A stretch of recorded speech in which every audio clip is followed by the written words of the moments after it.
يا مساء الفل، هنعمل مع بعض النهارده بسكوت النشادر والبيكنج باودر. بسكوتة مقرمشة وخفيفة وأنا واثقة بإذن الله لما هتجربيها هتعتمديها لكل سنة. يلا مع بعض نشوف المقادير. معايا كيلو دقيق مخصص للحلويات، ربع كوباية حليب دافي، كيس تانج أو معلقتين كبار، معلقة كبيرة بيكنج باودر ما تكونش هرمية، معلقة كبيرة ممسوحة نشادر، رشة ملح، نص معلقة صغيرة فانيليا برتقال، وكوباية ونص زبدة، ولو عايزة سمنة تمام، 4 بيضات بحرارة الغرفة، ومعايا كوبايتين وربع سكر بودرة. أول حاجة هاعملها هاجيب بولة فاضية وهنزل بالزبدة والسكر، وزي ما قلنا كوبايتين وربع سكر بودرة منخولين،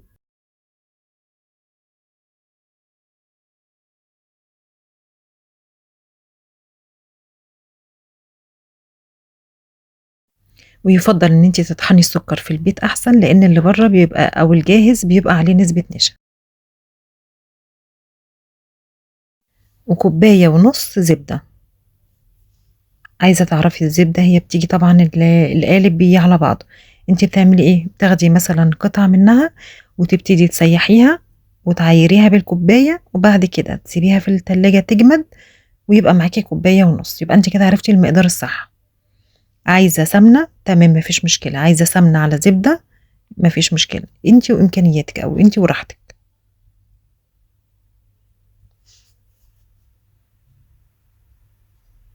ابتدي اضربها بالمضرب واخلطهم،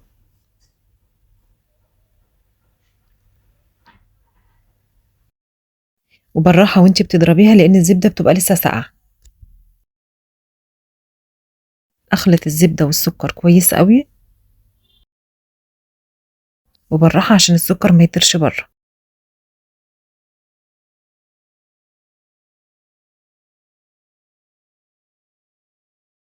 وخليكم مركزين في قوام العجينة بيبقى عامل ازاي ولونه، شايفين لونه اصفر ازاي ولسه تقيل شوية.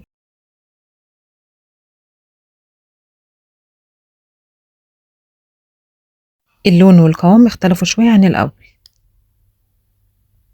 كل ما بضرب اكتر كل ما اللون بتاعه بيفتح، والمطلوب ان انا عايزاه يبقى فاتح شوية عن كده خالص ويكون هش.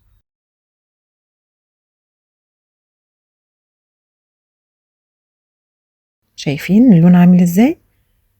بعد كده ابتدي انزل باربع بيضات بس واحدة واحدة، انزل واحدة وبعد كده اضرب، مجرد ما تختفي معايا ابتدي انزل اللي بعدها لحد ما اخلص الاربع بيضات. تمام، هنزل بيضاية وابتدي اضرب بالمضرب، مجرد ما تختفي معايا ابتدي انزل اللي بعدها. وما تخافيش اول ما هتنزلي اول بيضة هتحسي ان القوام بتاعك قطع، ما تقلقيش كملي ضرب وهي هتمسك تاني مع بعض.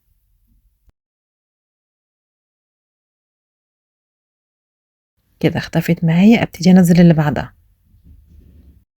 وطبعا زي ما اتفقنا ان البيض لازم يكون بحرارة الغرفة عشان ما يخرصش معاكي في العجين، يعني لازم انت مثلا هتبتدي الصبح يبقى طلعيها قبلها بكام ساعة كده لحد ما تهدى. ابتدي انزل بالفانيليا نص معلقة صغيرة، الفانيليا دي بطعم البرتقال بتدي نكهة حلوة قوي للبسكوتة. وانزل باخر بيضاية وكده يبقوا 4 بيضات، واضرب حلوة قوي لحد ما تختفي. الفانيليا اللي احنا حطيناها بتشيل زفارة البيض. بعد ما اختفت معايا خالص ابتدي انزل بالبيكنج باودر.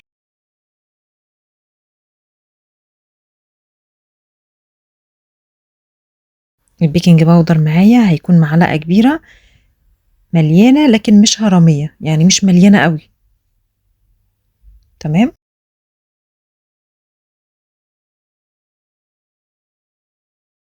وبعدها انزل بالتانك، ولو ما عندكيش تانك او مش حباه ممكن تستبدلي ربع كوباية اللبن بربع كوباية عصير برتقال وتدوبي فيها النشادر. تمام كده، بس جربوها بالتانج كده بيديله طعم وريحة تحفة، جربوها وهتعجبكم بإذن الله. اضرب كويس قوي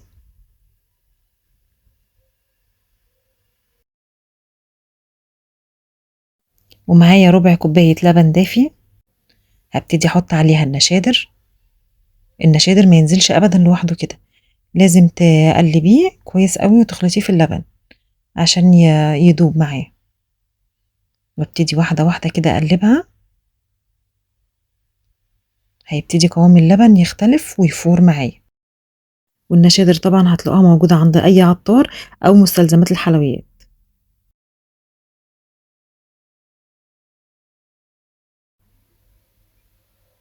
يلا ابتدي انزله على الخليط كده، تقلب معايا كويس قوي. ومقدار النشادر اللي معايا معلقة كبيرة ممسوحة، ما تكتريش عن كده. بعد كده ابتدي اقلب الخليط ده كويس قوي.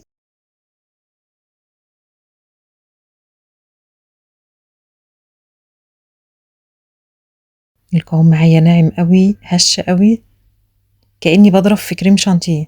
إيه، فاهمين القوام ده؟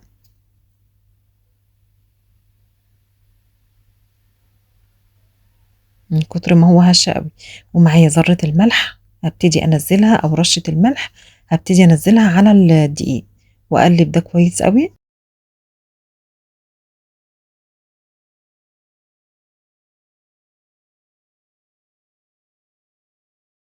زي ما انتوا شايفين كده. وهبتدي انزل بالدقيق على الخليط اللي احنا ضربناه ده كله. سهلة الطريقة. وزي ما اتفقنا او زي ما قلنا ان الدقيق اللي معايا دقيق حلويات مش دقيق مخبوزات. وقبل ما ابتدي اعمل اي وصفة ببتدي انخل الدقيق. اقلب كويس قوي الخليط مع الدقيق.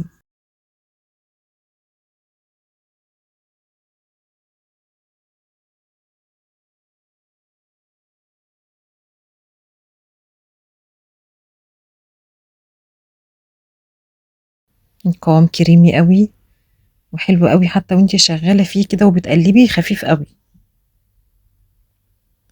المقادير معايا مظبوطة بإذن الله، وهيطلع معاكوا تحفة.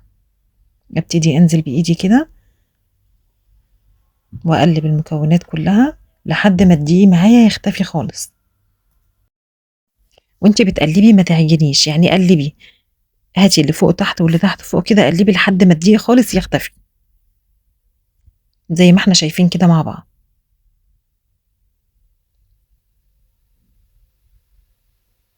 شايفين واحدة واحدة بيختفي ازاي.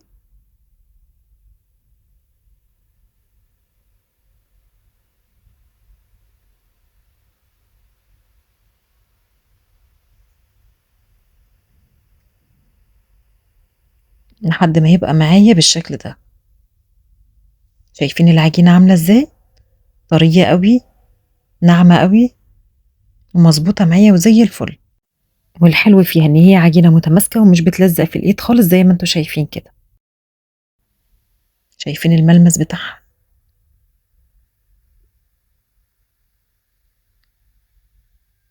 ريحة البرتقال تحفة، ريحة الفانيليا بالبرتقال مديها لون وطعم تحفة.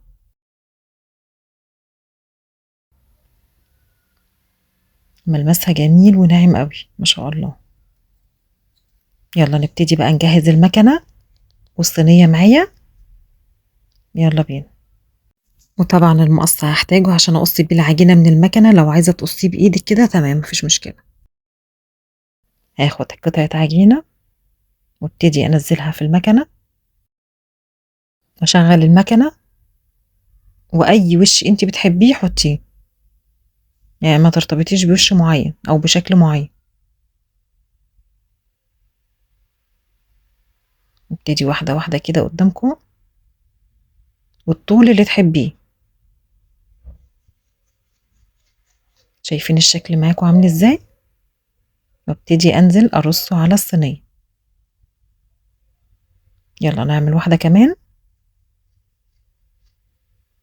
العجينة ماسكة، مش مفرولة ومش متقطعة، الزبدة بتاعتها مش زايدة أو المادة الدهنية اللي فيها مش زايدة خالص، ريحتها حلوة.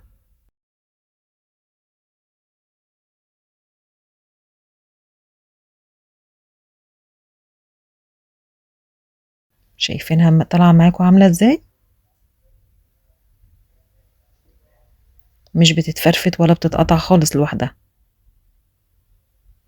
يعني بسكوتة ماسكة نفسها.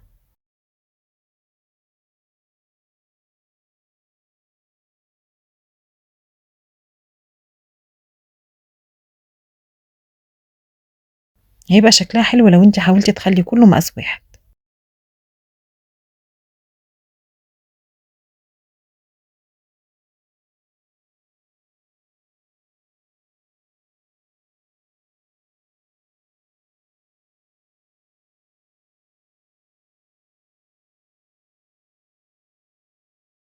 وسويها كده وضبّطيها، أي زيادات أي حاجة ابتدي قصّيها، وحاولي خدي مسافة بين البسكوتة والبسكوتة شوية، عشان لمّا بيشم النار بيبتدي يريّح، وبعد كده بيلم تاني، فما يلزقش في بعضه، ادّي له بس مسافة بسيطة. طبيعي الزبدة لمّا بتدخل الفرن بتريّح شوية، بس في الآخر وأنتِ بتطلّعي الصينية البسكوتة زي ما هي، زي ما أنتِ هتدخّليها دلوقتي، يعني ما بيفرشش ولا أي حاجة. وطبعًا وإحنا شغالين لازم نولّع الفرن عشان يبتدي يسخن، وأول ما نخلّص ندخّل الصواني على طول. البسكوتة بس مجرد ما بتدخل النار بتريّح شوية وبعد كده بتلِم تاني. كده عمل معايا 6 صواني، دول 5 وواحدة كمان يبقوا 6. والشوية المدوّرين اللي أنتم شايفينهم دول آخر شوية عجين في المكنة، طبعًا مش هنرميها حرام، هابتدي أمسكها كده وألفّهم اللفة دي، تمام؟ ويالّا بينا ندخّل الفرن على نار وسط، ويبتدي معايا ياخد اللون البامبي الهادي ده، ما تزوّدوش عن كده عشان ما يتحرقش، أو عشان ما ياخدش لون غامق ويبقى شكله مش حلو، تمام؟ ده اللون التسوية الصح، اللون الهادي اللي هو الدهبي الخفيف أوي، أو مايل على البامبي الهادي. تعالوا كده نشوف البسكوتة عاملة إزاي،